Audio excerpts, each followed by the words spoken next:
So hi, welcome everyone. Good morning or good evening, depending on where you are. As Meredith said, I'm Abby Shoben. I'm at Ohio State, and this course was sort of the brainchild of myself and another faculty member here at Ohio State, and it's been really fun to sort of develop the course and see it progress over the past 5 years. So just a little bit of sort of the history of the course and sort of an acknowledgement of the people I have co-taught with. As Meredith mentioned, we originally developed the course in the fall of 2020, um, myself and Dr. Andridge. And the part that's sort of relevant, the reason to sort of put this on the timeline is that the fall of 2020, as you may recall, was sort of just a few months into the COVID-19 pandemic. So there was a lot of um, sort of thought at the time, or so I think a lot of creative thought at the time, and a lot of sort of wanting to do things differently and sort of think harder about what we're teaching the students in the face of the pandemic. So that was sort of what prompted this course originally. And then we taught it for the first time the following fall, so the fall of 2021. Um, and then 2 years after that, we started getting more students. So we started requiring the course for more of our biostatistics degree programs. And as part of that, we had to move to what we here at Ohio State call high flex offering, which is that we have both students who are in person in the classroom and students who are attending the class uh, on Zoom at the same time. So sort of managing that classroom dynamic was an interesting challenge. I'll talk about that a little bit. It felt really challenging at the time, and I think actually it helped us get to a better place in terms of facilitating class discussion. And that work was done with Dr. Fernandez Schumacher, who's another faculty member here at Ohio State. And then there's sort of additional refinements in adapting the content because it's now been 5 years. So this past fall, we took out some content that was feeling a little bit more dated and added some content, mostly regarding generative AI in the fall of 2025. And that was with my third co-instructor, Dr. Mike Pinnell, who's also here at Ohio State. So I just wanted to be clear that this is not just my course. It's been a lot of people have put a lot of work into this course. So it's been very gratifying to work with so many different people. So our overarching course goals, sort of when we originally sort of thought about the class, is what were we hoping to teach them? We wanted to give students sort of the opportunity to sort of think about and discuss and debate some scenarios that they may experience as part of their future careers as biostatisticians. We wanted to encourage some self-reflection since that was something that we didn't think we were doing very much of in our sort of existing curriculum. We wanted to promote the idea of learning through respectful discussions. So you'll hear this throughout sort of the talk, but sort of this idea that you can learn more by talking to somebody who doesn't see things exactly the same way as you, and that you both can reach greater understanding, even if you don't end up at the same place, can be really helpful. So we wanted to do that as part of this new course. We wanted to give students space to discuss potentially challenging topics not traditionally taught in biostatistics programs. So this we'll get into later, but this includes things like talking about sex and gender and race sort of in the context of biostatistics. And the emphasis of the course is on individuals considering and reflecting on their own values, and less on sort of theoretical ethical principles. Every once in a while, I tell people that I'm teaching this course in ethics and biostatistics, and they want to tell me all about philosophy, and I'm like, oh, that is not what we are doing.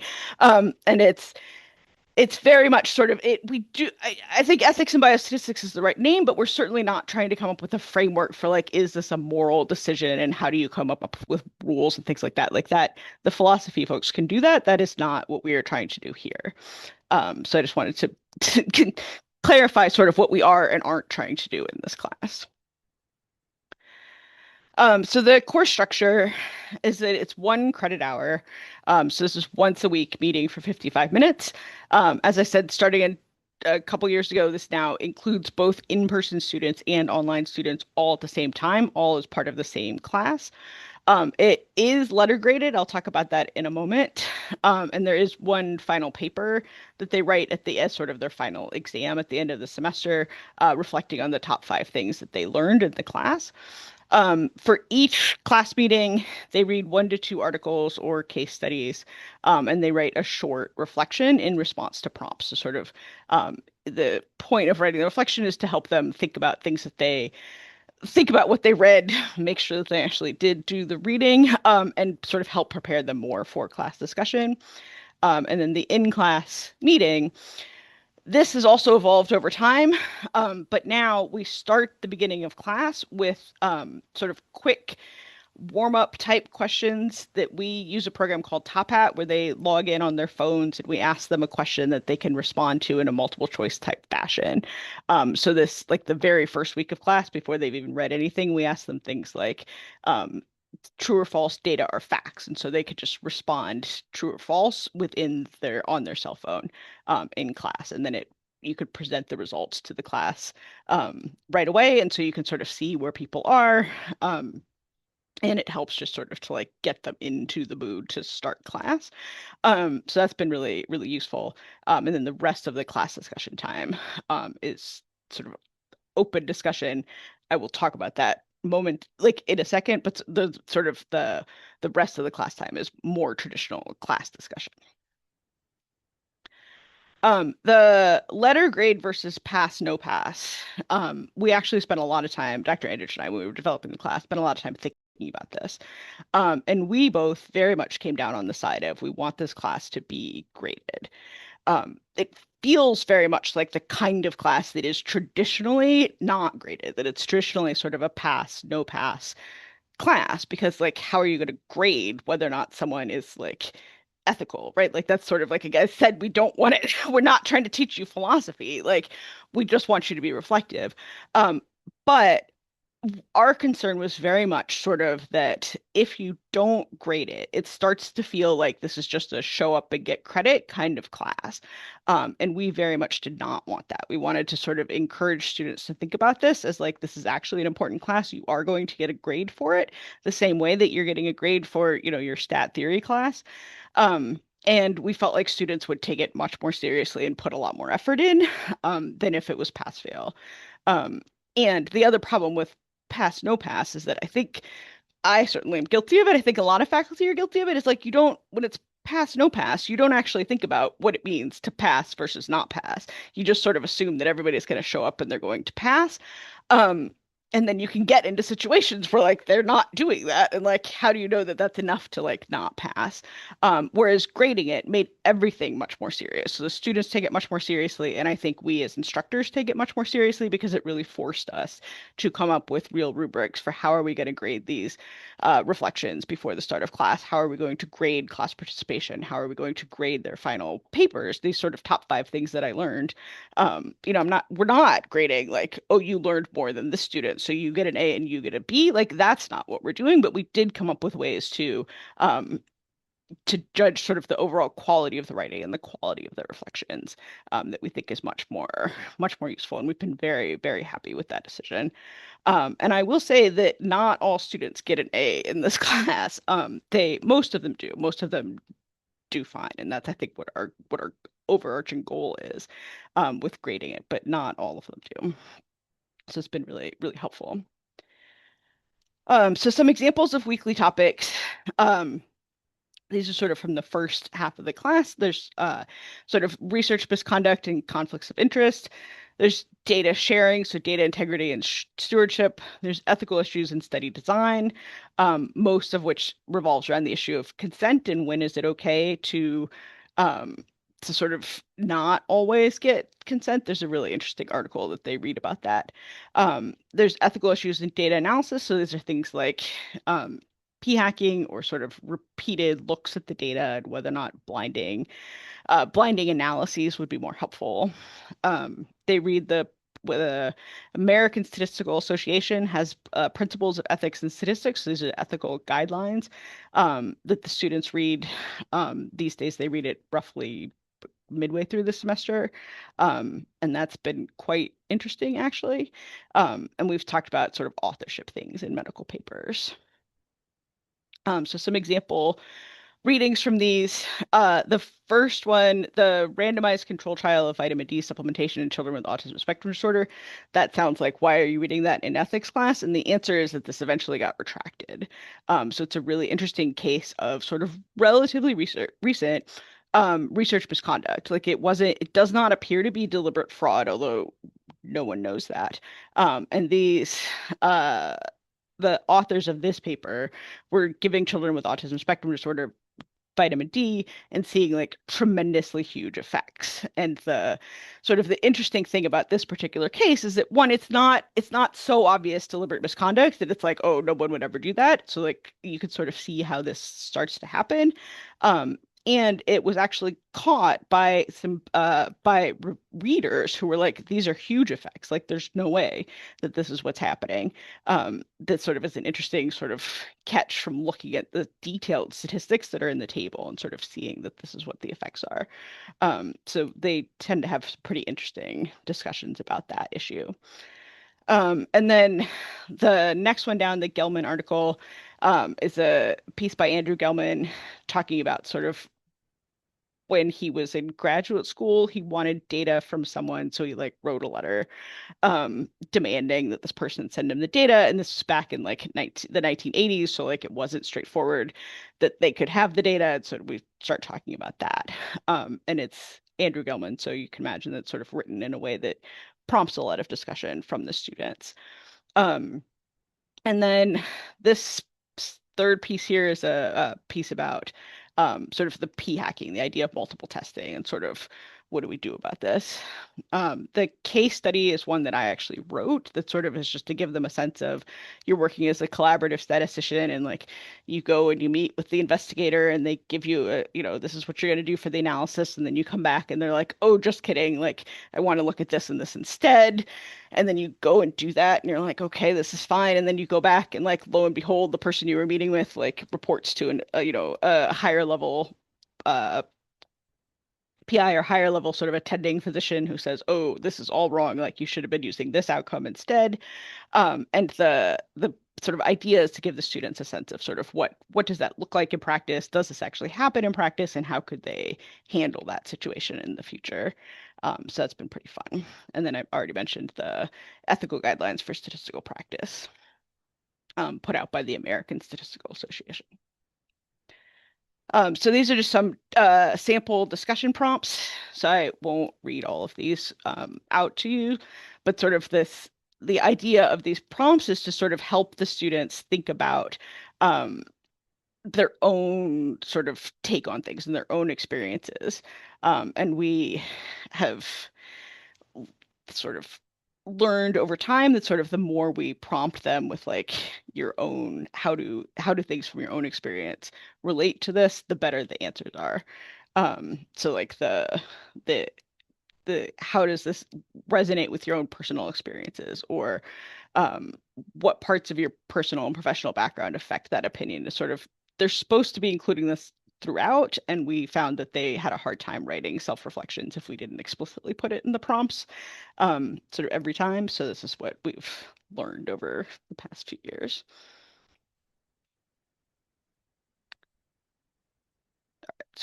So that's sort of that's roughly a crash course into the first half of the class.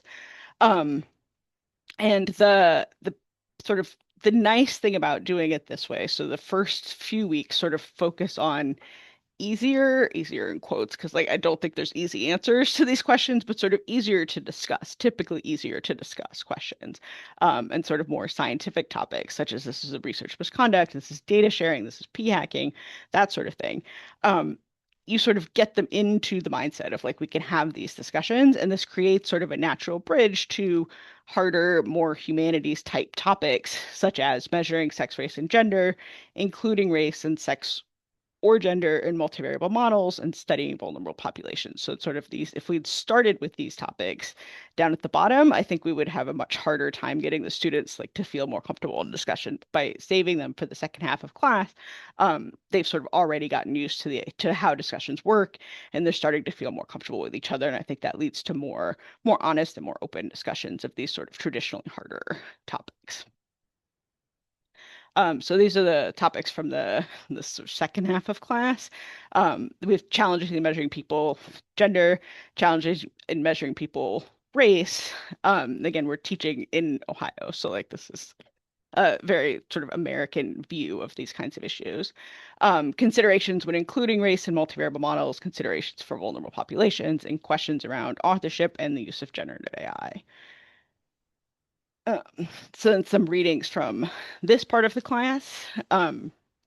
This article, the Let's Talk About Sex, the Gender Binary Revisited, is it's a really interesting one for discussion because it's arguing in favor of not marking gender as like female or male, but taking a long questionnaire and giving people sort of a score of femininity versus masculinity. And this is an interesting one to sort of have the students read and think about. Largely because they mostly don't like it. But it does help them sort of think about the challenge of measuring gender and what does it actually mean to measure gender. And that this very much sort of flows into why are we even adjusting for something like gender anyway? And there's this article somewhat, and then there's another article later, really hits on sort of the idea of why are we always adjusting in multivariable models for sex or gender, depending on how it was captured. Sometimes you don't know. And like, is that just sort of giving us sort of uh, an illusion of explanation of what's happening? And sort of like that in reality, if it's true that if we adjust for gender and it turns out that females are largely eating healthier than males, then like really we're kind of adjusting for nutritional status. And like that's not what we actually want to know. Like we would actually be much more interested in knowing about nutritional status and the fact that women have this happening or something like that. And it's a very interesting sort of breaks them a little bit out of the mindset of you just adjust for age and sex, you just adjust for age and sex sort of over and over and over again. And thinking about what does this actually mean? When do we actually want sex? When do we actually want gender? And what do we do about the fact that it's not really a binary variable? And that's sort of like there aren't answers. Like I'm not standing up there and pretending that like I have the answers and everyone should listen to me. Nor am I standing like sitting in front of you having this sort of thought, but that's sort of the types of discussions that we have with the hope that when they go out into the world as practicing biostatisticians, they are much better equipped to handle these kinds of discussions and to be more thoughtful about the inclusion of sex and gender, both sort of in the collecting process and in the analysis process. And then some of the other sample readings from this part of class. This is a really nice one about sort of the impact of adjusting for race in a predictive model. Um, the Havasupai case is a really um, nice example of sort of when sort of the goals of scientific research don't necessarily match sort of the interest of different populations. So the Native Americans in this case had originally given their data for research on to a very specific purpose, and then the existing data was going to be reused for lots of other analyses. And it was sort of thinking about how problematic is that, and should we be concerned about that? Is an interesting case for some of the students who like have had not thought about it in that way and had not thought about sort of the potential pitfalls of someone just has data and gives it to you and says, do the analysis without really understanding sort of where it came from and how it was collected. The generative AI, as I said, was the new topic that we added this year. So this article was sort of from 2023, like we're talking about sort of how much is it okay to use generative AI in academic writing? Um, and then we have actually moved authorship because it's sort of we started realizing exactly how much authorship is sort of a humanitarian type issue in terms of thinking about how you're going to navigate situations with um, different people in negotiating your sort of co-authorship um, role or not. And so this is an old article, but it actually like gives a score so the students can sort of think about like, do they like the scoring system? Do they not like the scoring system? And how would they think about what makes them a co-author or not? Um, so those are some more example readings, and then some sample prompts from this part of the class. Again, I won't read them all out to you. I will mention again, since this is a international audience, this is very much a U.S. centered take on sex and gender. It is really uh, interesting, and interesting in a good way, to teach this class in Ohio to a group of students that includes a lot of students from international locations. So sort of they often share their experience about like how different things are in the United States, and that is a really useful perspective, both for them to learn more about sort of what is happening in the United States if they are going to stay here and work here, and also for students from the United States to be like, oh, like this is not the only way to think about these topics. And that's been really, really useful, I think, for both groups of students. Um, some of the implementation challenges, the first two here, the sort of engaging quiet or more shy students and managing loud and dominant students, I think are sort of addressed in the same way, which is that we actually keep pretty tight control of the class discussion. And I mentioned at this beginning that sort of we ended up in the situation where we had to have some students in person and some students on Zoom at the same time. And that felt really daunting. And as a result of that, we were like, okay, the only way to do this is to try to be fair to both populations. And the students on Zoom, right, you can all raise your hand. And like, this is a very nice feature of Zoom. The students in person, historically, a class discussion in person, you just sort of jump in when you feel like you can do it. But that's not fair to the students on Zoom. So now we have it that the students on Zoom can raise their hand, and the students in person can also raise their hand, and that the instructor is the one calling on the student. And that this actually, I think, has helped with both of these issues quite a lot, because it's very much sort of giving students more control over when they're going to talk, because like they can raise their hand or they cannot raise their hand. And it gives us control that we don't have to take the first person, so that even when Zoom sorts and like you can see who raised their hand first, like we have full control, and we can either take a student from the classroom or we can skip a student on Zoom who like has already talked 3 or 4 times. um, and that sort of helps with both of these issues. um, the facilitating discussion among students with different statistics background and knowledge. We actually in this class have students who range in sort of statistical expertise from, this is their very first semester of a master's program in biostatistics, and they've probably taken a statistics class before, but like they don't really know. We don't necessarily assume that they even know what a p-value is, all the way up to students who are in their second or third year of a PhD program.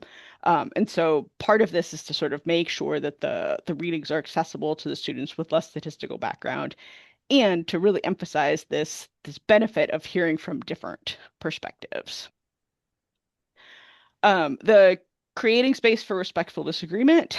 I think this is really very much a sort of, from day one, the two co-instructors really emphasize the idea that like the goal is to share your opinions and your background and how these are influencing your take on things. Um, and I think that helps. I think sort of their weekly reflections where they are um, sharing sort of trying so hard to think about like how their own experiences shapes their perspective helps. I actually think having two instructors is probably the single most useful thing here, because we don't always agree. Rebecca Andridge and I, very good friends, we would stand up in front of the class and like we would not necessarily agree on something. And like I think for the students to see that sort of takes away the idea that like there is a right answer, and that like you can disagree with someone and still be very friendly and very nice and very respectful of them at all the time. So I think sort of all of those things help. Um, and I will also say that sort of from my own personal experience, I don't know about my co-instructors, we haven't talked about it, but sort of the having two instructors is really helpful too, because if things start to get a little heated, there's two of you. Like it's not just everyone is staring at you as the instructor thinking that you should solve this. There's actually both of you. And so like there's sort of a better chance, I think, that one of you will be able to sort of step in and manage things. And that like if one of you is like sort of facilitating the discussion and calling on students, the other one is more actively listening and sort of more able to say like, oh, that student's looking a little like they're sort of upset. Like we need to maybe dial it back a little. And that's just been very helpful to have two instructors in the room. I realize that's sort of a benefit that may not be replicable in other places, but I will sort of put out there that I think that's actually been very helpful for us. Um, and then sort of the encouraging personal reflection in the written and oral responses, sort of learning to write these self-reflections is hard for the students, and we've sort of experimented with a couple different ways of helping them um, learn how to do that. And part of that is putting into the prompt over and over again. And part of it is really emphasizing to them that like this is actually your own personal reflection. This is not like put the prompt into Chat GPT and see what comes out and turn that in. Which like has happened. But the sort of one of the nice things about making these personal reflections is that it's very easy to tell the students like the goal of this is for you to think about your own experiences and your own learning, and that the generative AI is not useful for that. Um, and then I'll just sort of end with a couple of reflections from the students in the class. This is a student talking about sort of the understanding the cultural context of gender, race, and ethnicity sort of within the US. Um, this one is talking about sort of thinking about survey design and thinking about the reasons to include different options on the survey as a both um, not necessarily from a statistical perspective, but more as an inclusivity perspective, that's sort of having more options for people to check with respect to sex and gender and race ethnicity is actually very meaningful from a sort of humanitarian perspective. Um, this one is talking about the sort of that they learned the impact of using race as a proxy in multivariable models. So that was also useful to sort of see that message was getting through to them. And then some other reflections from the students talking about sort of um, their role as a potentially sort of hesitant biostatistician with a very confident principal investigator might lead to a unfortunate situation. So sort of they were thinking about sort of that in their future careers. The student talking about learning about the implications of authorship, student looking about sort of the potential implications of the research. That sort of it's very easy to think that like you're just publishing one paper, like and it's going out into the void, like it looks good on your CV, but this can have potential implications in the future. So like that was really nice to see, and sort of this I like this last quote about sort of the learning the importance of recognizing the limitations in one's own knowledge and incorporating input from others' perspectives. It's sort of there is no answer and we can't know everything, and sort of that the goal is to take in as much information as possible and do the best that we all can together. So thank you very much.